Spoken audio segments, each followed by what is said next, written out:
spécial dans le centre-ville de Brest où Marion, reporter à Radio U, a pu interviewer Lucille Fontaine, chargée d'exposition au Comédia. Je me posais la question des lieux publics culturels et de leur adaptation face aux mesures d'hygiène. Comment est-ce qu'ils accueillent leur public? Comment est-ce qu'ils ont vécu le confinement et le déconfinement? Et surtout, comment est-ce qu'ils abordent l'avenir?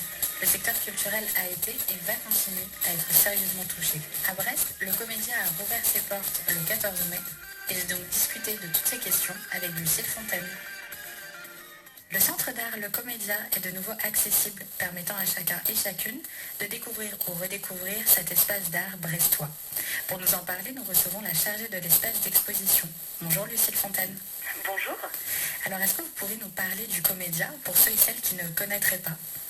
Bien sûr, alors le Comédia, c'est un espace d'art contemporain.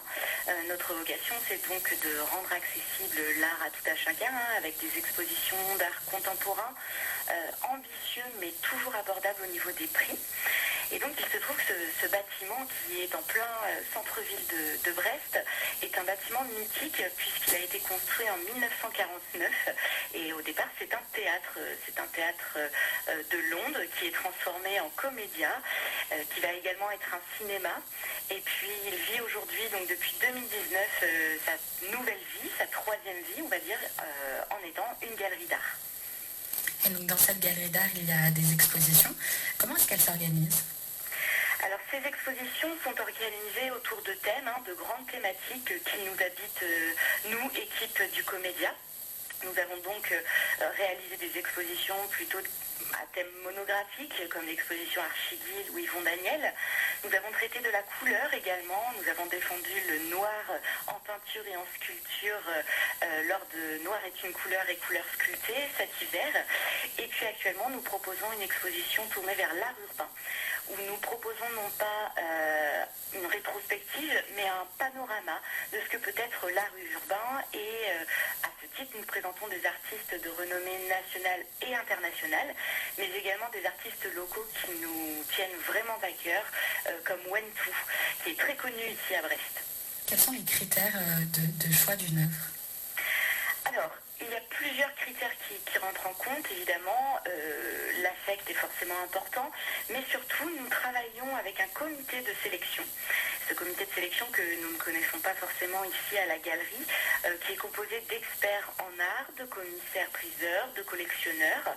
Et ces experts vont composer donc les expositions, vont choisir le thème, vont choisir les artistes, et puis vont mener, après visite à l'atelier avec l'artiste, vont mener les discussions autour des œuvres qui seront présentées à la vente et donc qui seront présentes à l'exposition.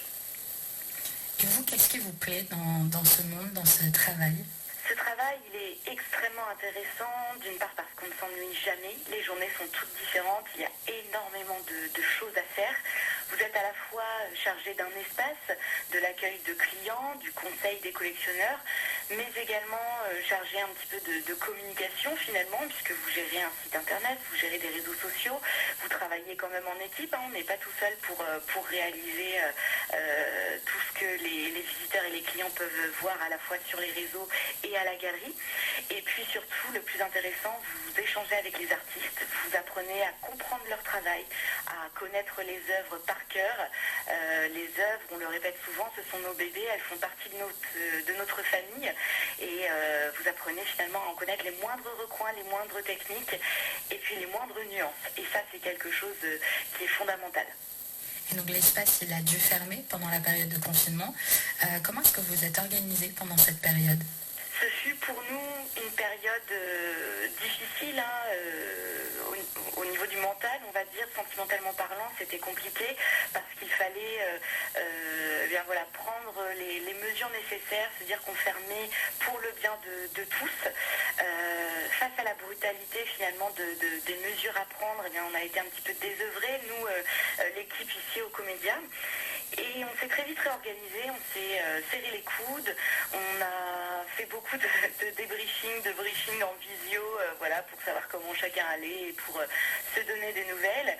Et puis tout de suite on s'est réorganisé, mettre la priorité sur la vente par internet, donner plus de lumière au site, donner plus de lumière à nos réseaux sociaux, montrer aux clients qu'on était prêt à livrer les œuvres en toute sécurité. Donc maintenant on livre les œuvres en Finistère pour décharger les clients de cette charge mentale de venir dans un lieu public récupérer une œuvre. On privilégie les paiements par virement, toujours dans l'idée d'éviter aux clients un déplacement qui ne soit pas nécessaire. Et puis nous nous sommes axés sur les mesures fondamentales à mettre en place pour la réouverture, donc la désinfection des locaux, le port du masque, le port des gants pour toucher les œuvres, voilà, ce genre de choses. La distanciation sociale aussi, c'est très à la mode en ce moment, mais c'est véridique et c'est indispensable pour protéger la santé à la fois de nos collaborateurs ici à la galerie, mais également de nos visiteurs et de nos clients. Parce que justement, effectivement, vous avez rouvert vos portes le 14 mai à 14 heures. Quels sont les aménagements, les changements que vous avez dû faire, autres que voilà, le port de masque, le port de gants? Nos clients fidèles qui sont revenus à la galerie l'ont tout de suite remarqué. Effectivement, il y a pas mal de changements. Outre la distanciation sociale, ce recul physique que nous pouvons avoir, mais qui n'empêche en rien l'échange autour de l'art et des œuvres d'art, nous avons mis en place un sens de circulation, un sens pour monter, un sens pour descendre. Nous inviterons tous nos clients et tous nos visiteurs à emprunter ce cheminement qui d'abord respecte les mesures barrières mises en place par le gouvernement, mais également permettent d'avoir une nouvelle vision des œuvres et une nouvelle vision de l'exposition. Nous demandons effectivement le port du masque à tout à chacun, ainsi que la désinfection des mains. Nous-mêmes, nous le faisons tous les jours à la galerie. On porte nos masques, on désinfecte les mains, on porte des gants. Et puis, pour aller plus loin par rapport aux mesures demandées par le gouvernement, nous avons décidé de désinfecter la galerie minimum 2 fois par jour. Et nous avons décrété un espace entourant chaque visiteur et chaque client de 10 mètres carrés, là où les mesures gouvernementales sont recommandées à partir de 4 mètres carrés. Donc là, au moins, on est sûr, en abaissant la jauge à 40 personnes en simultané dans l'espace, nous sommes sûrs d'être un endroit qui accueille, d'être un site culturel qui accueille les visiteurs vraiment en toute sécurité sanitaire. Ça, il n'y a aucun souci. Et comment ça se passe justement la désinfection d'œuvres d'art? C'est très compliqué, c'est une mission toute particulière. Alors, une œuvre ne peut pas en soi se désinfecter, vu les techniques appliquées, vu les matériaux des œuvres. On a pas mal de toiles, donc à l'acrylique ou à la peinture à l'huile. On a également des collages à l'encre de Chine. Donc, on ne va pas apposer sur ces matières de produits détergents ou de produits désinfectants. Néanmoins, on a pris en compte le fait que le virus se dissout sur toute surface lisse à partir de 10 à 12 heures selon les critères du gouvernement. Donc on laisse effectivement agir le détergent finalement du sol. Et puis surtout, on invite tous nos visiteurs à ne surtout pas toucher les œuvres d'art et nous-mêmes, nous les manipulons avec des gants pour éviter vraiment tout contact avec le virus. Et donc vous proposez également les samedis d'art. Qu'est-ce que c'est? Alors les samedis de l'art, c'est un tout nouveau service mis en place par la galerie. Il faut savoir que depuis mars 2019, donc date de notre couverture, nous avons reçu énormément de demandes de visites accompagnées, de visites guidées, que ce soit de la part de nos visiteurs ou de nos collectionneurs. Et à ce titre, eh bien, nous avons décidé de mettre en place ce nouveau service, c'est-à-dire 2 visites par samedi matin. Une visite de 9h30 à 10h30 et une visite de 11h à 12h que j'aurai le plaisir d'animer.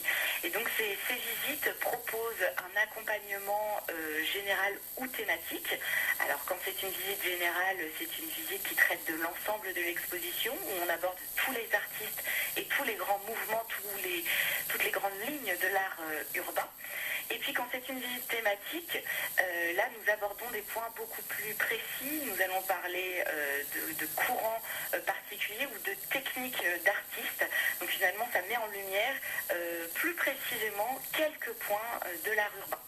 Et donc ça se tient tous les samedis matins à partir du 30 mai et jusqu'au 27 juin. Et donc on sait que la période de confinement et les mois à venir vont avoir une incidence forte sur la culture et les pratiques culturelles. Selon une enquête de Toute la culture et synthétique, sur 277 acteurs culturels, 19% ont peur que certains publics ne reviennent plus et 77% pensent que les publics vont revenir comme avant, mais que ça va prendre du temps. Quel est votre avis là-dessus ? Alors, avec cette semaine d'ouverture que nous avons eue depuis le 14 mai, moi ce que je veux vous dire c'est qu'ici nous sommes absolument ravis. Non seulement nos clients sont revenus, nos visiteurs sont revenus, mais les visiteurs un petit peu prospects, on va dire, les visiteurs qui venaient pour découvrir le site, sont également apparus à la galerie. Nous avons la chance de ne pas avoir été affectés par une baisse des visites en autonomie, une baisse de la jauge finalement. Donc c'est vrai qu'on se positionne de manière un petit peu atypique par rapport aux autres acteurs du milieu, mais effectivement j'entends tout à fait mes collègues qui expliquent que c'est compliqué pour certains de faire revenir les visiteurs et revenir les clients. Et donc en temps de distanciation sociale, forcément on entend beaucoup parler du numérique. Quelle est votre opinion et votre vision par rapport à la culture et à l'art ? Il est évident que l'art et la culture doivent prendre une part encore plus importante qu'elle ne l'est aujourd'hui sur le numérique et sur les acteurs virtuels. Il est vrai du côté du Comédia qu'avoir un site internet qui permet de visualiser les œuvres, de faire des demandes de prix très rapidement et donc d'être dirigé vers notre équipe a beaucoup servi pendant le confinement puisque notre activité de ce fait a pu perdurer. Maintenant, je considère qu'il est important de continuer dans cette voie et que tous les acteurs du secteur culturel, effectivement, méritent d'avoir leur place et donc une visibilité sur Internet. Comment est-ce que vous abordez l'avenir ? Écoutez, au Comédia, on l'aborde plutôt sereinement. D'une part parce qu'on est une équipe soudée, comme je vous disais, on s'est serré les coudes, on n'a pas baissé les bras, on a tout de suite réagi face à la situation. Et puis d'autre part parce que nos clients et nos visiteurs nous sont fidèles et ils nous l'ont prouvé depuis le 14 mai. On a énormément de demandes donc pour les visites, on a énormément de passages depuis la réouverture. Et puis l'exposition Art Urbain fonctionne merveilleusement bien. On a beaucoup d'achats, de nouveaux collectionneurs, de collectionneurs également avertis qui n'en sont pas à leur première pièce achetée. Et donc c'est vrai que de ce point de vue-là, à la Galerie du Comédia, on est plutôt serein. Lucille Fontaine, merci beaucoup d'avoir répondu à mes questions. Merci à vous. Merci à Lucille Fontaine d'avoir répondu aux questions de Radio U. Retrouvez toutes les informations de cette salle d'exposition sur leur site internet artcomedia.fr. C'est vous qui le dites est terminé pour aujourd'hui. Merci de nous avoir suivis. Merci également à Marion pour son interview avec Lucille Fontaine du Comédia. Retrouvez cette émission en podcast sur le site internet de Radio U ainsi que toutes les autres émissions de la radio.